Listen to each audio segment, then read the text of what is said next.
All right, y'all. Welcome back to Applied Theory, episode 2. We're doing social investigation, and this is my co-host Grant here, and Jay. And hey, look, we got Joey.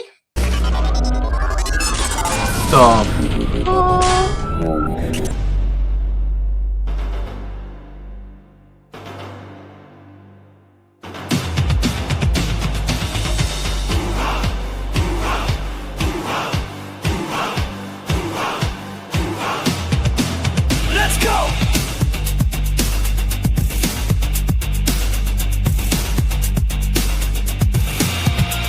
Let's go! Let's go!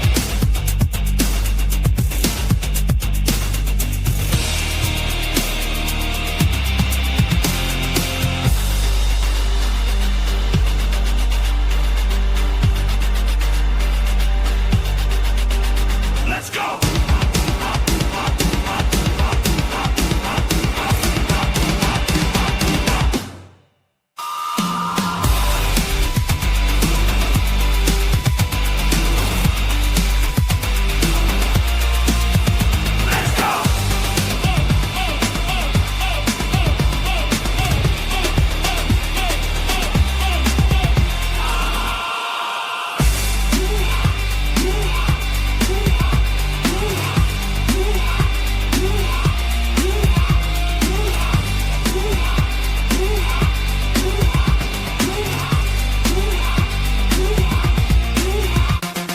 Let's go!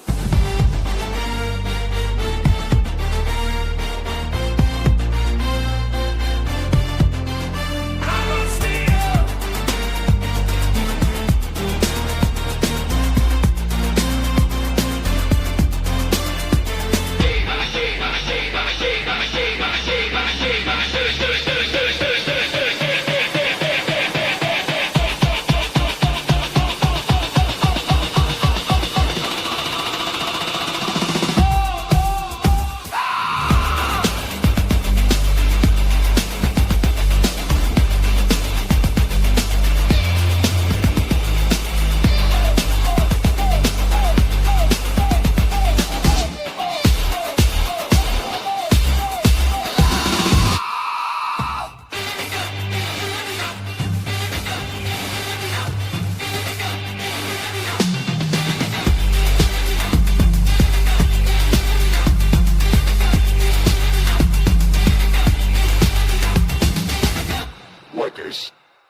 Workers.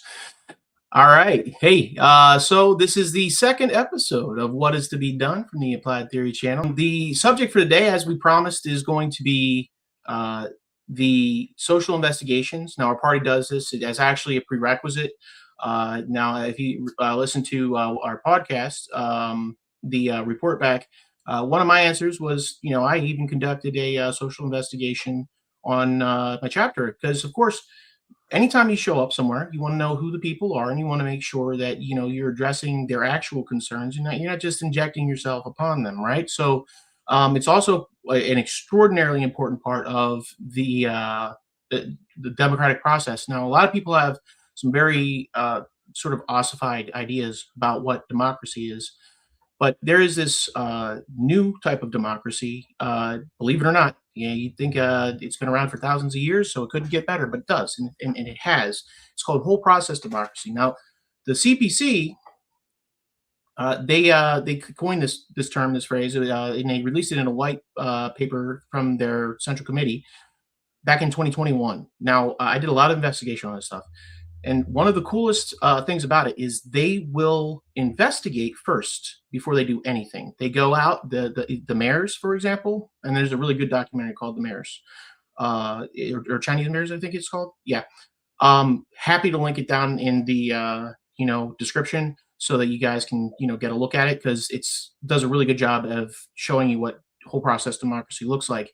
What they do is they go out and before they do anything at all, they go to the people that are in their particular jurisdiction or their mayorality, and they will ask them. I mean, we're talking door to door. We're talking door knocking.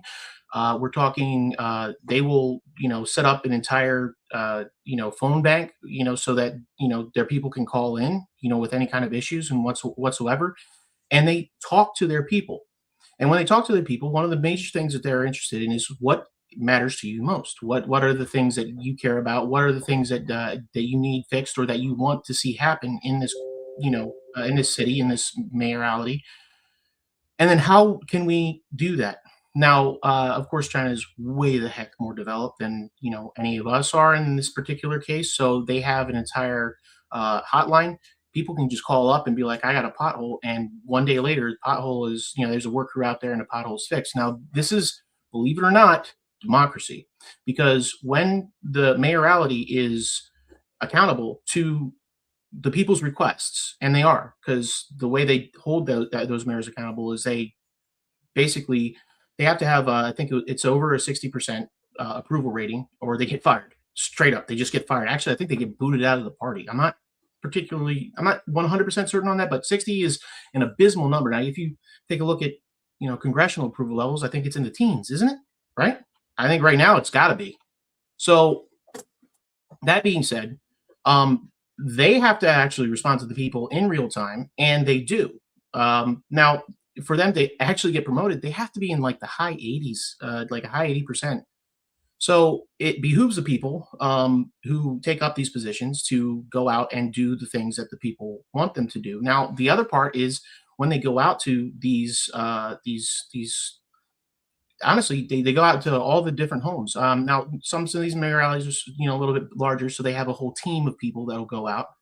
But they collect all these reports, they collect all the data, and they find out what the people need, what the people want. They make sure it happens in the larger projects, things that like, for example, I think there was one mayor that in the documentary that had there was like a lot of pollution, and there was a bunch of fishermen because it was a shoreline city, and a lot of the complaints had a lot to do with we got to improve the quality of our fishing, we got to improve the quality, we got to improve the environment so that when we're not selling garbage, one, we're not selling poisoned food, but two, that the shrimp populations and all the different fish that they were going after could resurge and come back.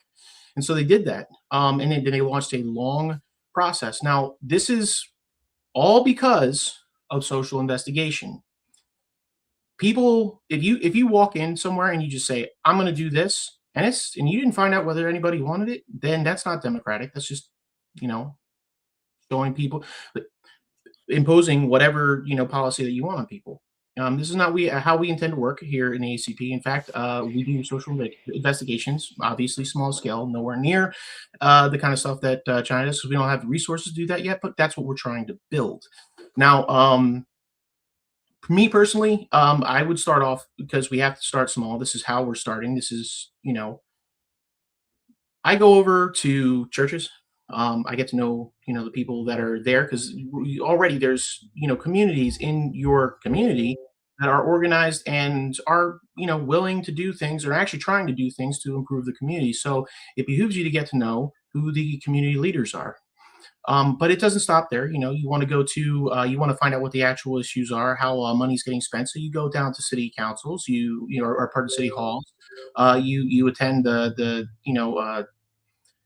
local local town halls, local town councils, and you attend sessions.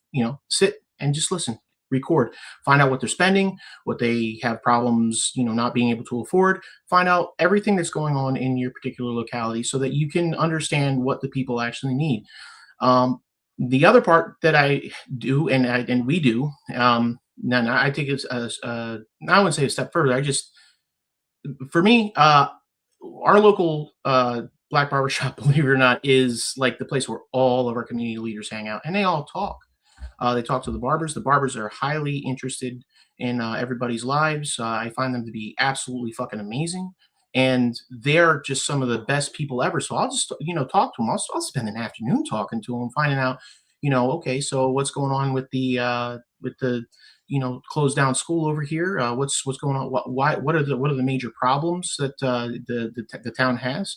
And in the process, I got to find out that the town is getting a slow buyout from, I think, these hedge fund, or equity firms or whatever, like basically BlackRock and Vanguard type stuff, and they're using these properties as portfolios, but they're holding them, they're keeping them in stasis. They're not even. It's really weird. They're not even renting them. But one of the things they've started doing is they bought up all the public spaces and they took down all of the freaking hoops off the backboards. So the kids around here have two options because the neighborhood's going south, unfortunately, especially because they're raising the rents and driving people, into poverty. And so they can either stay home online, and be antisocial, and there's one type of alienation, or they can go out, and then the only places around there are like you know, unfortunately, the crack houses and stuff like that. Now we don't have a lot of those. I'm just saying these are things that they find.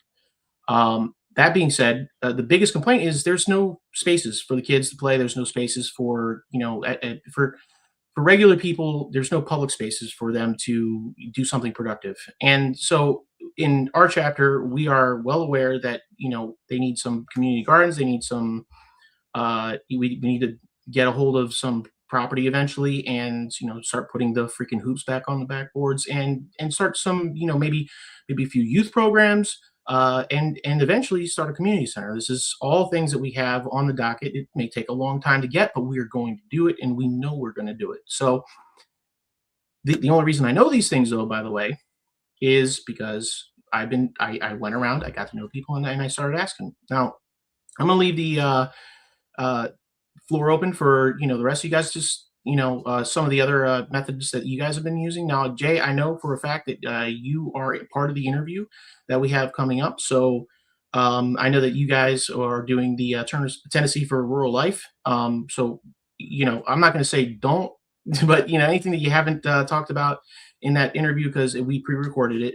Definitely let us know. But Grant, let us know what you've been doing as far as social investigation.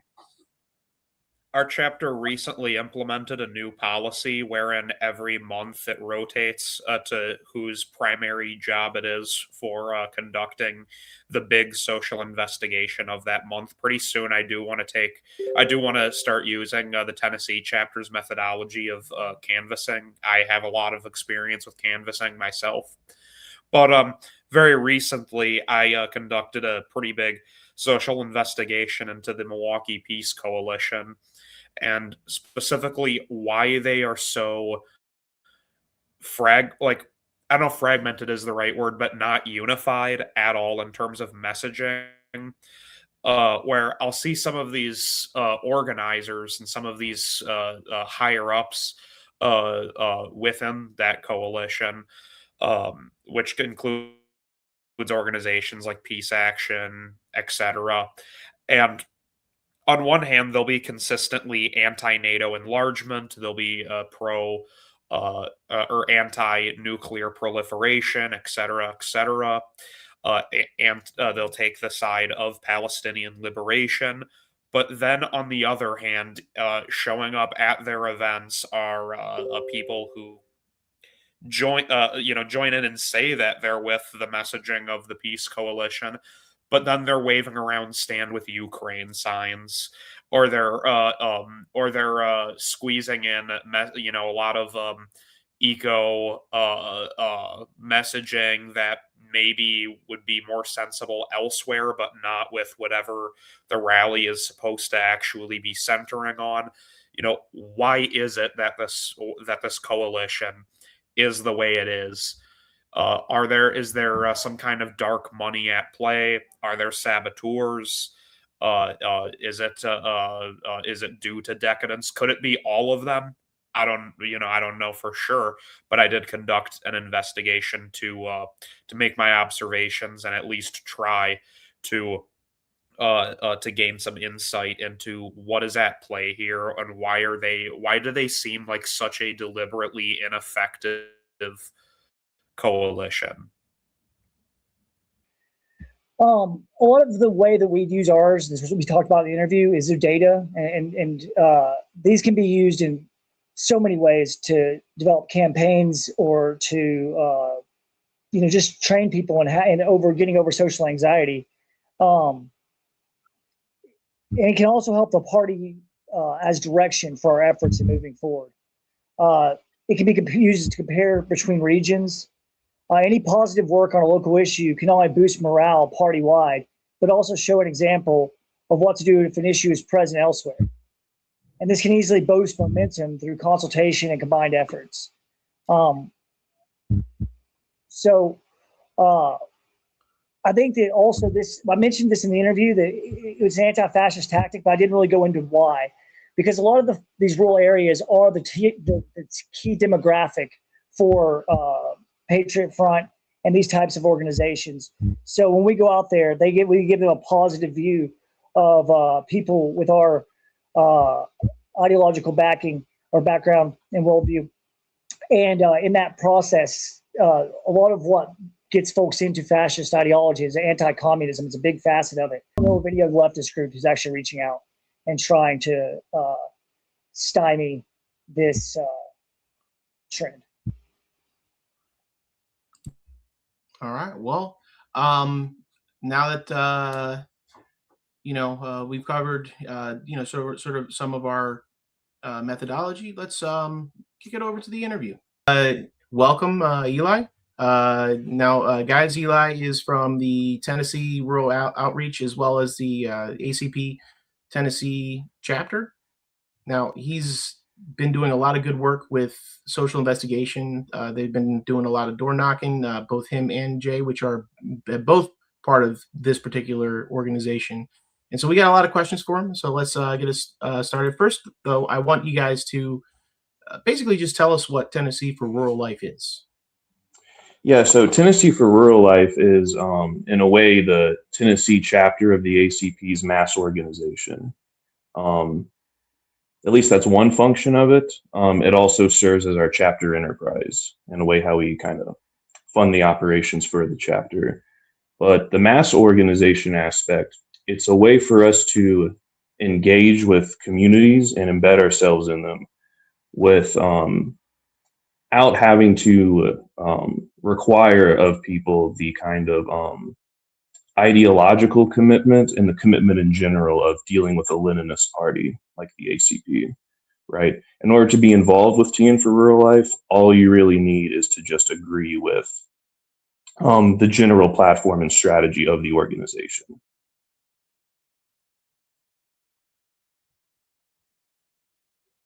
Yeah, we focus on initially rural hospitals that were closing. And so a lot of the places we went for our deployments for our social investigation had that particular facet. We've also focused on rural farmer debt and doing a Jet Jubilee. 25% of all our proceeds go to that. It is a nonprofit.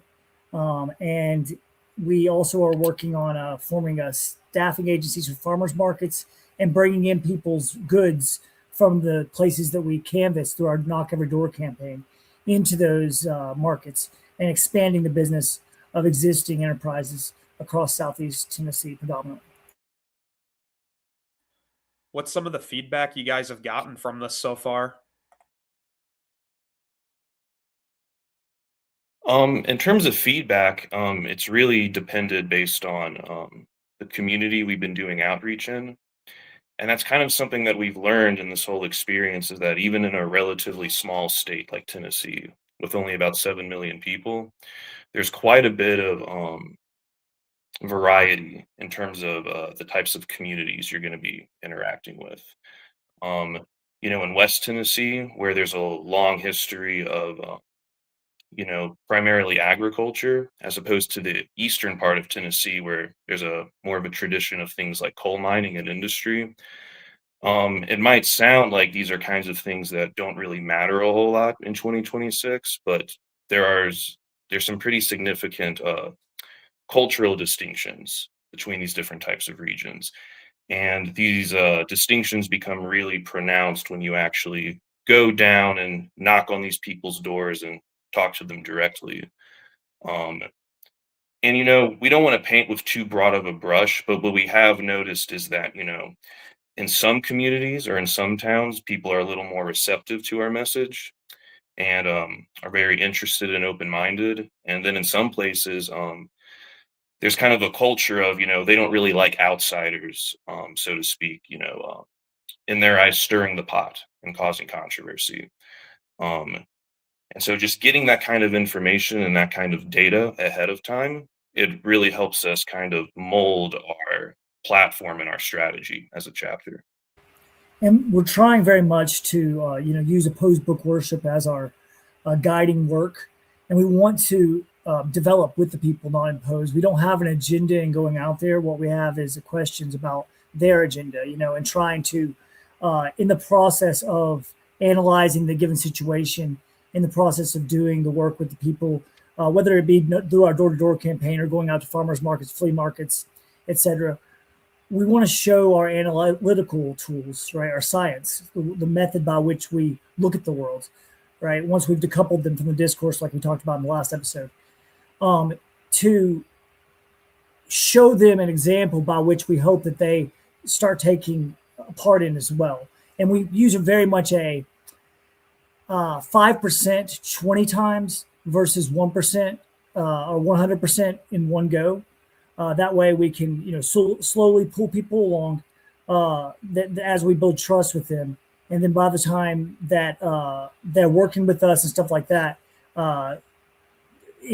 we've gotten folks willing to want to join the party through this. But not everybody's going to want to, and that's okay. We just want to be able to get people, an infrastructure for the canopy for the coming collapse is a very big part of this. So, what type of social investigations have you been doing? What does that look like? So we have two main strategies. If there's already a point of controversy or contention in a particular town that we can find, then we'll make flyers and then we'll go down and canvass on the basis of that issue. So, for example, in this one very small town, Woodbury, there was going to be a hospital closure. And this would have been the only hospital that these people would have had access to for 30, 40 miles. So we made a flyer specifically about that. We mentioned how neither the Republicans or the Democrats are going to fix this problem, and how, rural people need to unite. And we got a very good reception using that strategy.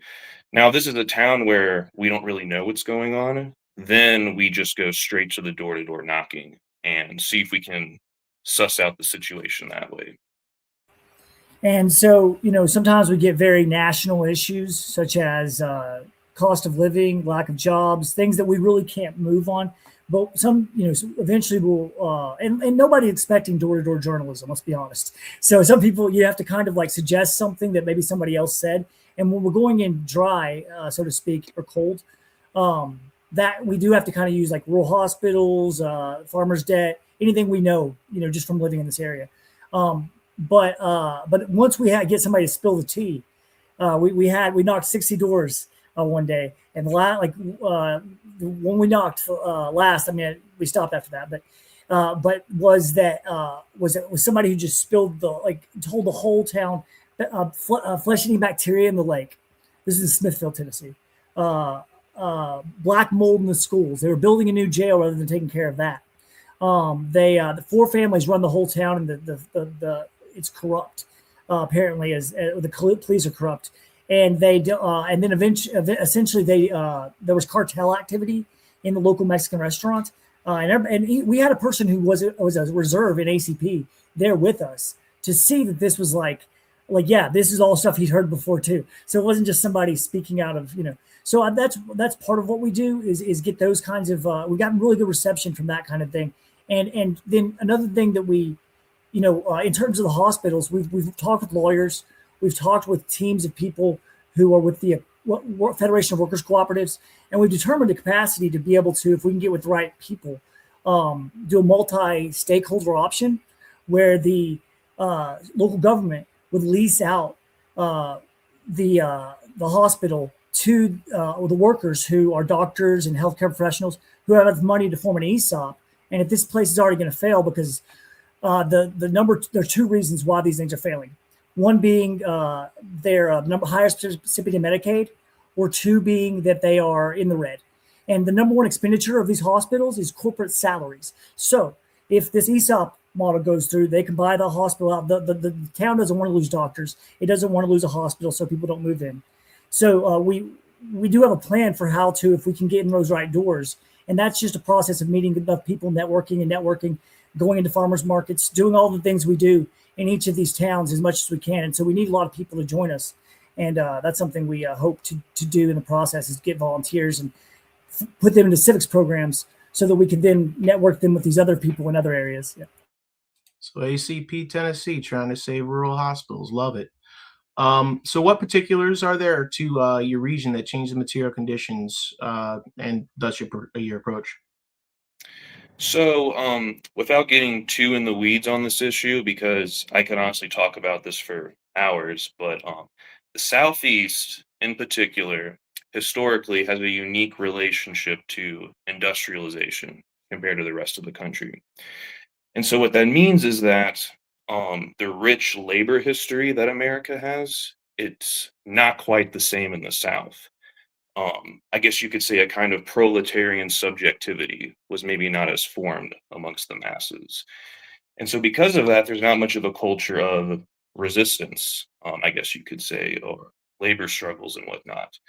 And when you combine that with the legacy of slavery, creating this kind of culture of paternalism between the general population and local church leaders or local petty tyrants, a lot of these kinds of small isolated towns, they're just oftentimes not very receptive to an outsider stirring the pot, like I said. um, and I think that that's kind of a unique challenge that we have down here. And in addition, that kind of lack of industrial development means that especially in the deep south, I mean, it's third world poverty, and I don't think that's much of an exaggeration. I mean, things like electricity, running water, quality sanitation, quality functional housing is hard to come by I've in seen many that in places. freaking West Virginia. No, like I'm agreeing with you. Like I've seen that in West Virginia. I know for a fact that I nobody seems to think it's America, so everybody sees the nice places. That's what the media shows us. But in reality, there's so many places here in America where that are yeah, it's practically third world. Yeah, and I mean, you would think that because of how downtrodden these people are, it would be very easy to organize them, but the effects that class society can have on people's psychology and their temperaments, it can be pretty dangerous to go into these types of places. So, we're not saying that down in Tennessee we've cracked the code on how to deal with this kind of stuff, but we're pretty confident in the idea that we're the only left-wing organization in the Southeast that is attempting to make sense of these contradictions and how to create a novel form of praxis to respond to it. And I think this is a form of anti-fascism. When we go in here and we take people who are disillusioned, oftentimes one way or the other nihilistic, right? They either have a situation where they're like, okay, at least this isn't like those chaotic cities I see on the news. So any kind of change would lead to that. I'm going to buckle down with my particular clique. That's usually a religious group or organization, and wait till Jesus comes, right? And then the other side is I don't want to be here. Mhm. I don't like it. I'm going to leave. Like, and the conservatives and liberals have agreed on this point that the liberals are just going to leave. And so there's like people who are just not waiting to, are just waiting. Not really. They don't have any sort of desire to make the town better. And then the other side thinks that any change would be in a liberal form, and so it's difficult to go out to talk to folks who, when you even say you're trying to find their top 5 issues, they're thinking like, oh, this is a complaint. Everything's like we shouldn't rock the boat too much, but we have found people who are very much willing to talk and very much willing to discuss their issues. It is going to be more limited, but so this kind of work does require a certain kind of like, yeah, you're going to have rejection, and you got to keep yourself safe. You want to, make sure if you notice aggressive behavior, you just get out of the situation and probably go to another area You just that gotta day. walk. You're in their yard, not. Yeah, I know exactly what you mean there. And this isn't our only obviously we go out and just have social engagement in various places and try to embed into various communities. But this particular tactic allows for us to be systemic. It's not like staying on a street corner. We can know where people are who didn't answer. We can come back if somebody has a better day, and then we know where they're at. So if we're sitting on a street corner, we may never see that person again unless we get their contact information. And sometimes that's an awkward situation to try and do. And we don't go out forward and be like, knock, knock, knock. Hey, we're communists. Can we come in? So that's not what we're doing out. But we definitely use the analysis, and we try to, if we find somebody who's 75% of the way there, we think, I'll drop Michael Hudson or something, and I'll see, I'll test the waters out and try and move them there. Of course, that's the end goal, right? I would imagine that this kinds of social investigation, if you're doing it in these kinds of communities with this corruption at play that you're discussing with the families and their control over the community and the cartel activity, I would imagine that your investigations could make you the subject of the ire of corrupt authorities. How do you navigate something like this? Well, for starters, I guess officially, we're just a nonprofit trying to raise rural voices, right? We're not communists officially, right, on paper. So that's kind of a bit of a layer that we can kind of use, a bit of plausible deniability, I guess. But I mean, at some point, what we really want to try to do is embed ourselves in these kinds of civil society organizations, churches, soup kitchens, charitable and philanthropic groups. That way, it's kind of like, we've already done the work. We've already shown the community our intention. So inevitably, and it's going to happen when the local petty tyrants come after us, we have a bit of a moral shield, I guess, against them. They're going to have to be the ones on the defense explaining themselves why they're attacking us after we've already done so much work for them.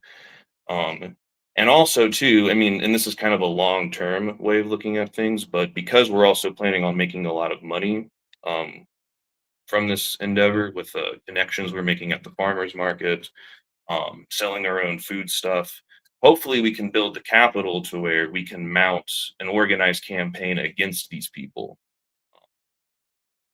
We don't have the capital to do that yet, but in the long run, that is our strategy. And frankly, taking down a petty little town tyrant is much less daunting than if we were to, let's say, organize in Nashville, where, I mean, you have bankers and finance capitalists funding your opposition. Much easier Yeah, and to that's kind of take over I'm a town sorry. of I 2,000 don't mean to people. cut you up, but that's something we Yeah. talked about last time. Is you start small, right? I mean, nothing ever starts out with immediate results. You always, when Mal went to the countryside, he just asked people what they needed and then started providing it. And when he started making them, when he started collectivizing their farms, when he started teaching them literacy, when he started actually providing them genuine benefits, and it was one of those things that, yeah, it totally was a mutual benefit, right? So the party, made, built capital, it built up the people's, their own, well, I would say wealth, because obviously it was, China back then was super poor, but, it gave them material grounds to stand on. And once they had material grounds to stand on, they could grow. This is just how that works. And then, eventually one town turned into, two, turned into 10, turned into an autonomous zone. So yeah, exactly. Yeah, we've knocked 125 doors in the past 2 months. Oh, sorry, I'll let Eli continue. I think do you have more to say? Oh, no, you can go ahead. Okay, so sorry, buddy. We have this thing called Town Hall Mass Line that we do, where we go to or we're starting to do, where we go to different city councils, town halls, and we don't necessarily speak, although we could on the issues that we've found, we will. But this is more of a tactic where we find people who are already in momentum, they're already moving, right? They're already wanting to talk about an issue, and we go and we interview them and get their issues, put their voices out together, all in the same episode, so that everybody listens to each episode and shares each one, right? And then and we have it be multiple ones, so they'll share multiple. That's gets them involved in a thing, and then that becomes an infrastructural part of their community. And hopefully, we would pass that work over to somebody in the community, a point person we can find there. So that all that's happening inside of each of these communities, and we have an alternative media structure, right? And so those are the kind of things. I think another example of this would be that when we go out and we find people who are like, for instance, today we found a guy who owns a fencing company. You know, we can say, hey, we can run ads for you on our Rural Voices podcast. A lot of this is very much about like, getting the voice of the people out there, helping them out. If somebody says our top 5 issues or my porch is broken, you know what I mean? Just like 5 times. Then we'll help them fix their porch. This is an awesome opportunity. And when we have these, like when we have a press, like when we have a meeting about the black mold or whatever it is that we have, we then bring press in. Now we have a story that says Tennessee for Rural Life that we can show to people. If that black mold is something we can solve internally inside the party, well, now if something happens to somebody else in some other area, they can also consult with us to be able to work on that kind of. So, in your investigations, have you ever come up with have you ever encountered anything that was particularly surprising? I guess one of the most recent discoveries that was surprising that Jay and I saw is, recently we've been canvassing in slightly larger towns, not metropolises, but just in the 40,000, I guess, population size. And what we've noticed is that in the very small communities, like 2 or 3,000 people, we actually get a little bit better reception than in these kind of intermediate kind of communities, which you would think it would be the opposite, and we don't entirely know why yet. But the more places we go and canvas, I guess we could eventually have a thesis statement for why this is the case. So I know this is an interview, but I actually have an explanation for that. And honestly, I've encountered it too. Here in New Jersey, everybody thinks of it as like this big city state, but it's not. It's that's the north. I live down in the south where it's super rural. They call it the Garden State. So, I'm in the garden part. Anyway, the thing is, when you get the smaller towns, there's far less alienation, right? So more people know each other. More people are, you can when you're in a smaller town, you can trust more because you know more, right? The larger the town gets, the more atomized it gets, the less people know each other, the less people trust each other, and uh, when people are secure in the bonds that they have, they're more willing to talk to people, and that's honestly what I've experienced pretty much everywhere. Yeah, and another thing that I've noticed too is in some of these small towns, manufacturing jobs are very much prized and sought after because your only other job options are working at the Dollar General or something, right? So you would think that some of these factory workers would be very grateful for the jobs they have and they wouldn't want to stir the pot. And what we've noticed is that's not really the case at all, especially younger people, because while these factory jobs are not as depressing, I guess, as working at the Dollar General, it's still not quite enough to really live a comfortable life with benefits and stuff. And yeah, we've just noticed that younger people working in manufacturing jobs, even if it's the only factory in town, still more likely to have a kind of uh, rebellious political consciousness, I guess. So that was a surprise to me. And that tracks. Over here in Jersey, we got we're the most unionized state in the entire country, and that's actually means very little because it's about like 10%. It's not even a lot. But the manufacturer, the factory just down the street, the older generation has a lot of the benefits that the unions provide them. But the thing is, the union busting is coming in, and these policies, what they do is the companies create these policies that benefit the older generation, but then deprive the newer ones of all of those benefits. And the older generation, for some reason, just does not seem to care. I mean, they guess they got theirs, which I guess I'm not trying to say anything disparaging about a particular generation, but there's a particular generation that got theirs and they don't care. So yeah, no, like there's a lot of resentment, obviously, in the younger generations that are working in these factories, certainly from millennial down. And yeah, there's a lot of agitation where people and sadly in our part. It's always been resentment towards the unions because they're blaming the older generations, obviously, and the union, and their role in the union for, not passing the torch, not keeping the door open and closing it shut in some cases. Yeah. Well, Yeah, because that's we a don't have problem. much of a culture of Go ahead. unionization in the South compared to the Northeast or Midwest, one of the advantages I guess we do work with is because a lot of people aren't unionized down here, they don't have as much negative experiences with union bureaucracy. So they're a little more open-minded to organizing if you can get to that point with them. And I mean, I think that with some of these jobs, the issue is if people have families and they have to choose, like even if they could have a union job or a medical job, that those shifts are like 12 hours, oftentimes, and like 4 days a week, and they might just not be able to pull that, given their family situation. So, what are the bigger goals for Tennessee for Rural Life?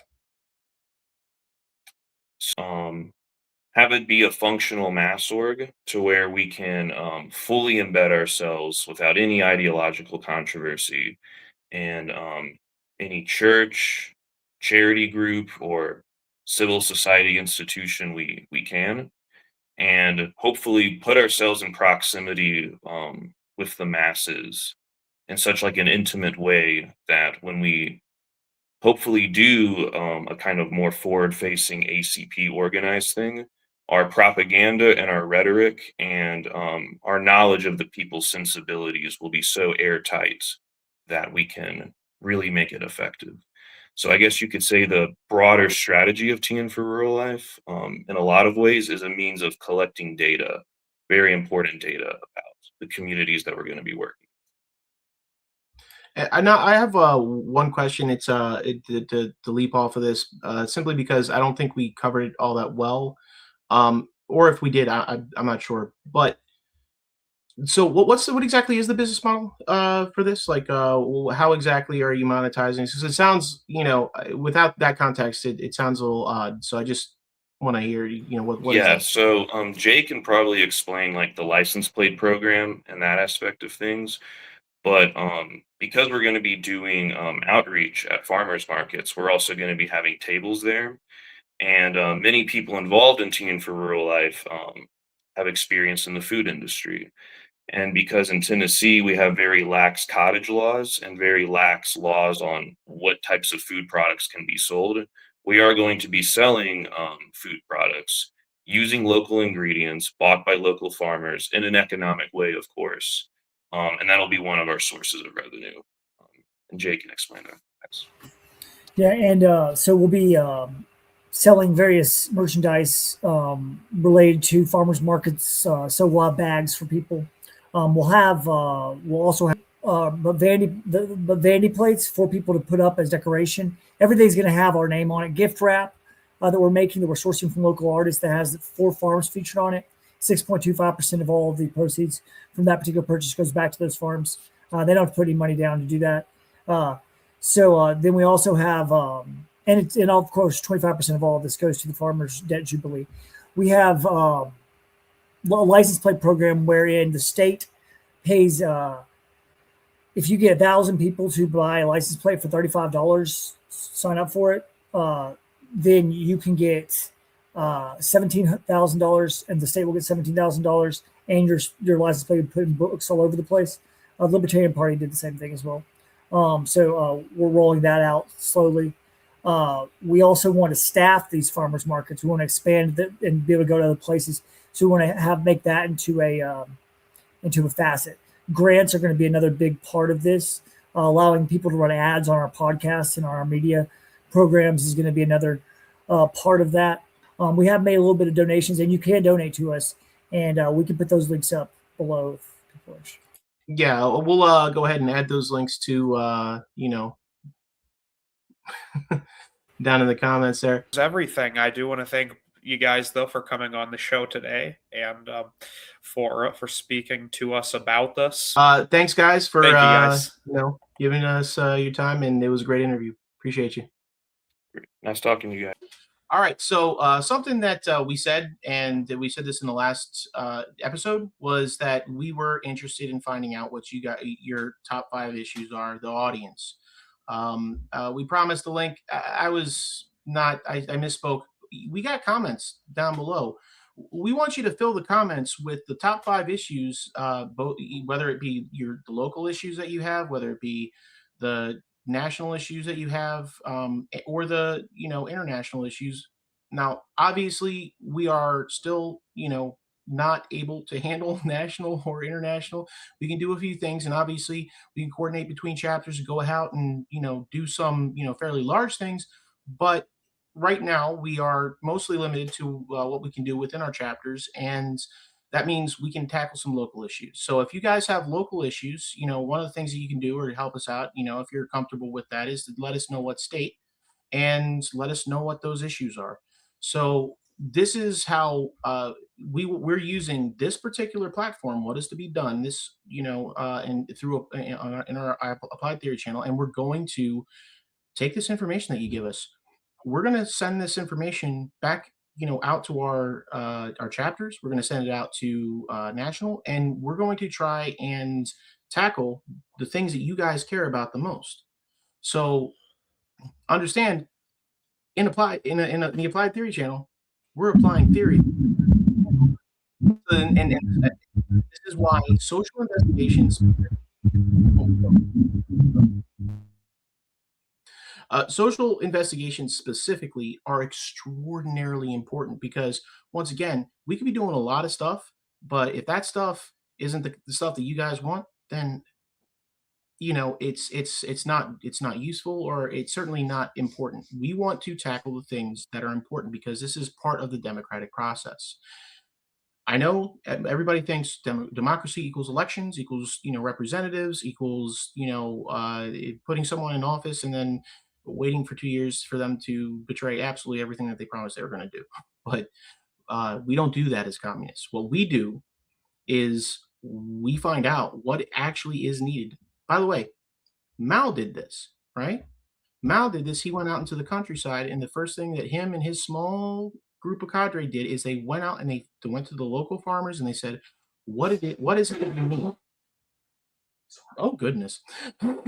Sorry. But they asked, what is it that you need? And what is it that can help you?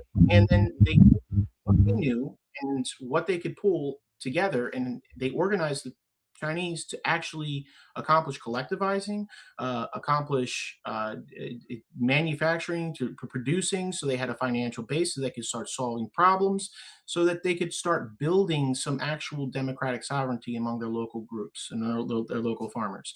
So this is why this is important, because democracy is not handing over your autonomy to someone else and then praying to God that they'll come through for you. It's telling the people who actually care what you need so that they can actually formulate a plan and then include you in the solution. So this is why we're asking you right now, take the time, go into those comments, give us your 5 issues, the 5 things that you care about the most, especially local things, because that's what we can actually show up for. And I promise you, when you do that, our chapters will start showing up for those issues. Now, we appreciate you sticking around for the interview. We appreciate you sticking around for this episode on social investigation. And with that, God bless. Have a wonderful day, and leave us your comments.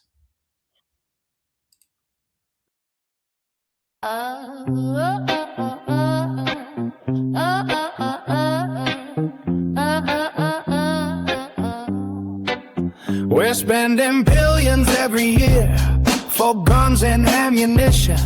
Our army and our navy dear to keep in good condition, while millions live in misery and millions died before us. Don't sing my country, 'tis of thee, but sing this little chorus. Should I ever be a soldier, neath the red flag I would fight. Should the gun I am a shoulder, lips to crush the tyrant's might. Join the army of the toilers, men and women fall in line. Wait, slaves of the world, arouse, go your duty for the cause for land and liberty.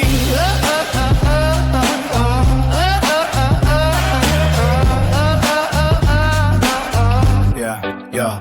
And many are made and pure and fair.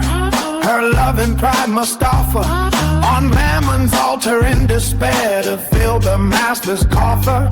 The gold that pays the mighty fleet from tender youth he squeezes, while brawny men must walk the street and face the wintry breezes. Should I ever be a soldier, beat the red flag I would fight. Should the gun I ever shoulder, it's to crush the tyrant's might. Join the army of the toilers, men and women fall in line. Wake slaves of the world, arouse, do your duty for the cause for land and liberty.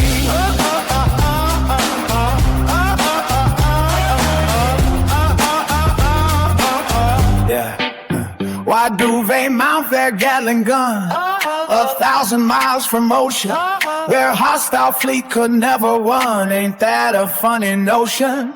If you don't know the reason why, just strike for better wages. And then, my friends, if you don't die, you'll sing this song for ages. Should I ever be a soldier, beat the red flag I would fight. Should the gun I ever shoulder, it's to crush the tyrant's might. Join the army of the toilers, men and women fall in line. Wake slaves of the world, arouse, do your duty for the cause for land and liberty.